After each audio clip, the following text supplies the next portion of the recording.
और आरती का मामा जहाँ था ना, वो धमकी दे रहा था हमको कि लड़की को उठा घर से निकाल लेंगे, जो रोकेगा उनको गोली मार देंगे।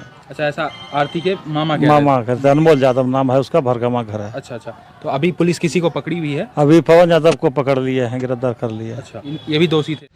नमस्कार, आप खबर 247 देख रहे हैं। हमारी टीम अररिया के दौरे पर है और हम ये नहीं बताएंगे कि अररिया में क्या हुआ है, इसलिए हम लोग आए हैं क्योंकि मामला आपको भली भांति अवगत है और अररिया से हम अभी जाने वाले हैं नहीं। यहाँ पर जितनी भी सच्चाई है और आरती और छोटू का जो भी एक्सपोज करने वाला मामला है, सबको एक्सपोज करके ही जाएंगे। हमारे साथ ये तो लगातार जुड़े ही रहते हैं, दो और साथी हैं अररिया से आने जाने के क्रम में, ये लोग हमारे मित्र बन गए हैं, इनसे भी बातें करेंगे आगे।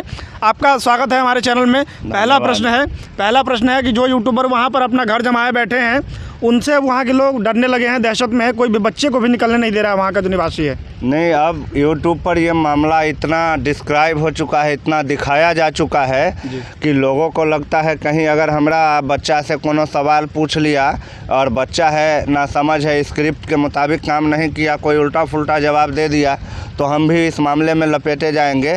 क्योंकि गलती आरती की हो, छोटू की हो, ये तो जांच का विषय है ही, लेकिन अगर अभी पहली नज़र में जहाँ तक देखा जाए आरती के मुताबिक, तो वो पूरे गांव वाले को मुजरिम मान रही है। तो सबको कहीं ना कहीं ये डर है कि इस मामला में कहीं मेरा नाम नहीं लपटा जाए। इस हिसाब से सभी लोग कैमरा से अब बचना चाहते हैं। हालांकि शुरू में वो लोग कैमरा पर कूद कर आ रहे थे, लेकिन अब बचना चाहते हैं। लेकिन देखिए, प्रशासन तो सच्चाई को सामने लेकर आएगी ही। बच्चा ज़्यादा दिन तक जा नहीं सकता है, लेकिन यूट्यूबर से यहाँ के लोग अभी खासे परेशान चल रहे हैं। जैसे ही माइक और कैमरा देखते हैं, लोग भागने लगते हैं। हमारे साथ भी यही हो रहा है लगभग। हाँ, लगभग आप देख ही रहे हैं। उसके घर के तरफ गए थे तो जैसे ही माइक पर आए, वो बूढ़ा था वहाँ पर उठ करके कैसे भाग गया है, जैसे लगा हो कि बंदूक है, माइक नहीं है। आरआरबी, एनटीपीसी और अग्निपथ योजना जो केंद्र सरकार की आई थी, इतने बड़े मामलों को भी पुलिस प्रशासन के द्वारा ख़त्म कर दिया गया 1-2 दिन चलने के बाद। ये लेकिन मामूली सा मैटर है, आरती छोटू वाला, ये समाप्त क्यों नहीं हो रहा है? प्रशासन को आप क्या कहेंगे उनकी कार्यशैली पर? प्रशासन की कार्यशैली तो ठीक ही है, लेकिन यहाँ पर बात क्या है मालूम है जी? पोथी पढ़ पढ़ जग मुआ, पंडित भया न कोई, 2.5 अक्षर जो प्रेम का पढ़े, 100 जग में पंडित होई। कबीरदास जी का ये बहुत पुराना दोहा है। हिंदी में इसका मतलब है कि आप कितना भी किताब पढ़िएगा, पंडित नहीं बन पाइएगा, लेकिन अगर प्रेम का पाठ आप पढ़ लीजिएगा तो आप पंडित बन जाइएगा। ऐसा कबीरदास जी का मानना था, मेरा नहीं मानना है। क्योंकि यहाँ पर जो प्रेम के पाठ का अंजाम देख रहा हूँ, वो तो आप भी देख रहे हैं। बहुत अजीबोगरीब दास्तान है। कहानी शुरू कहीं और से होती है, ख़त्म कहीं और होता है, और क्लाइमैक्स के सीन को कवर करने के लिए तो आप लोग है ही। धन्यवाद आपके टीम का। कहने का मतलब कि प्रेम का जो भी मामला होता है, छोटा हो या बड़ा, बड़ा पेचीदा होता है। बड़ा पेचीदा होता है। यहाँ पे प्रेम शब्द को ही दूसरे एंगल में घुसेड़ दिया जाता है, इसलिए पेचीदा हो जाता है। वैसे तो प्रेम बहुत साफ़ सुथरा चीज़ है। माँ बेटे में होता है, बाप बेटा में होता है, भाई बहन में होता है, सब कुछ, सारे रिश्ते नाते में प्रेम का जगह है। लेकिन ये आशिकी वाला जो प्रेम है, महबूबा और महबूब वाला, इसका क्लाइमैक्स ही अलग होता है। बहुत मनोरंजक ये प्रेम होता है, और क्या कहें। लेकिन आज भागलपुर के दर्शक थे, उन्होंने फ़ोन करके कहा है कि आपके जो श्याम झा है वो गजब का एनालिसिस करते हैं, उनके लिए क्या रहेगा? मैंने सबसे पहले इस मुद्दा पर आरती का विरोध करना शुरू किया था, तो उस समय हमें गालियां भी मिली थी। लेकिन जैसे जैसे अब दिन बीतते जा रहे हैं, हमारे बात सही साबित हो रहे हैं। मैं कोई ज्योतिष और एनालिस्ट भी नहीं हूं, कुछ नहीं हूं। मैंने देखा है मामला को बहुत करीब से, और करीब से देखने पर यह पता चलता है कि आरती कितनी बड़ी एक्टर है और कितनी बड़ी खिलाड़ी है। क्योंकि जिस आदमी का महबूबा का मौत होगा, जिस लड़की के महबूब का उसके घर में ही मर्डर किया गया हो, और उसके अगले दिन से जब वो मीडिया में आ रही है तो कॉलर में माइक लगा होना, यही बात मुझे आरती पर संदेह करने के लिए मजबूर किया था। और जैसे जैसे आरती नाम के इस किताब को मैंने खोलना शुरू किया, हर चैप्टर बहुत ज़्यादा रहस्यमय था, और हर एक चैप्टर के बाद एक नया चैप्टर जो आता है उससे भी ज़्यादा रहस्यमय रहता है। किसी हॉरर फिल्म की तरह ये स्टोरी चल रही है। देखते हैं इसका आखिरी अंजाम कहाँ तक जाता है।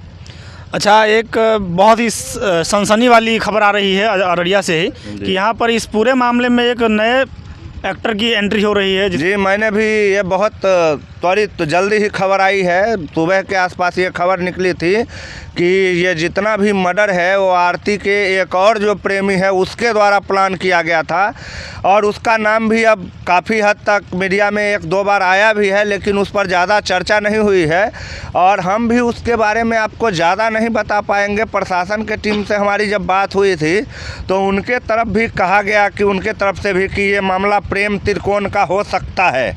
और अब जो खबर आ रही है, मैंने कहा ना, ये पूरी हॉरर फिल्म है। यहाँ पे चैप्टर बदलते ही पूरा सीने बदल जाता है, एक्टर से लेकर डायरेक्टर तक का।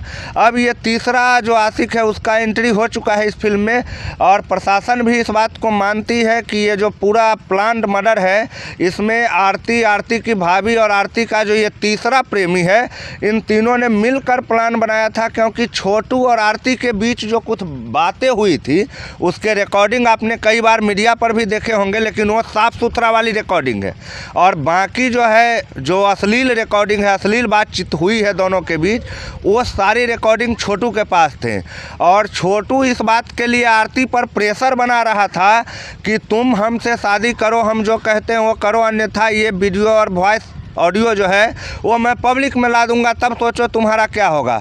तब ये शिकायत आरती अपने पहले प्रेमी से करती है, और तब पहला प्रेमी आरती और आरती की भाभी तीनों मिलकर प्रोग्राम बनाते हैं कि इस कांटा को अपने रास्ते से कैसे निकाला जाए। और छोटू, जिसके नाम पर आरती इतना मीडिया में पीट रही है और इतनी पॉपुलर हो गई है, उसको कहीं ना कहीं मारने के साजिश में आरती पूरी तरह संलिप्त है।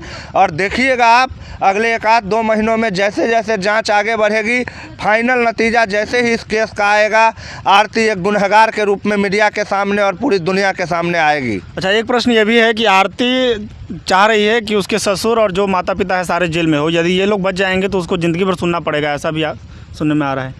आरती ये नहीं चाहती है। आरती जो चाहती है उसके लिए उसके घर में खालीपन होना ज़रूरी है जी। और ये जो पूरा आरती जो परिवार पर आरोप लगाया है, ये परिवार पर आरोप लगाने का आरती का मंशा पहले से नहीं था, लेकिन जब उसके भाई ने सारा मामला को समझा, आरती पर डांट डपट बढ़ाया, अपना पाबंदी बढ़ाया, उसके बाद आरती ने अपने मन से, ये आरती का पर्सनल ड्रामा है कि परिवार को ही फंसा देना, परिवार को फंसा देगा, उसके बाद जहाँ जो मन होगा करेगा। मामला तो वही है, और बाकी तो प्रशासन की टीम जांच करेगी और आपको आखिरी कहानी बतेबे करेगी। अच्छा, आरती के द्वारा जो एफआईआर किया गया है या की जाने वाली एफआईआर है, तो ऐसा भी सामने आ रहा है कि अगर आरती बाद में जाकर मुकर जाए या फिर उसे पैसा वैसा लोभ दे करके कहा जाए कि तुम इस केस को वापस ले लो, तो फिर इस केस का क्या होने वाला है? आरती द्वारा एफआईआर किया ही नहीं गया है जी। और अभी तक जो एफआईआर की बातें हैं वो छोटू के पापा के द्वारा कराई गई है जी। आरती ऐसे ही मीडिया में आने के लिए इतना माथा पीट रही है, 2-4 दिन के बाद आरती छोटू का नाम तक भूल जाएगी। अजय देवगन का आपने फिल्म देखा होगा दिल जले, उसमें उनका एक लाइन का डायलॉग है जो हम लोग को जीने का पूरा रास्ता बताती है। क्यों बनाती हो रेत की महल, कल खुद ही इसे तोड़ जाओगी। तो ये रेत का महल है, ज़्यादा लंबा चलने वाला नहीं है। आंधी का एक झरोका, कोई तीसरा चौथा 5वां आशिक आएगा, पीछे का कहानी क्लियर। हम जैसे जैसे वीडियो बना रहे हैं हमारे सामने एक नया साक्ष्य और नई खोज सामने आ रही है। आपका बहुत बहुत धन्यवाद, आप हमें बहुत समय दे रहे हैं, और आप दोनों का भी बहुत बहुत धन्यवाद हमारे साथ जुड़ने के लिए। जैसी कोई नई अपडेट आती है हम फिर से उपस्थित होंगे, तब तक के लिए धन्यवाद। पेज को आप फॉलो कर लीजिएगा, और यूट्यूब पर यदि देख रहे हो तो हमारे चैनल को सब्सक्राइब कर लीजिएगा। जय हिंद।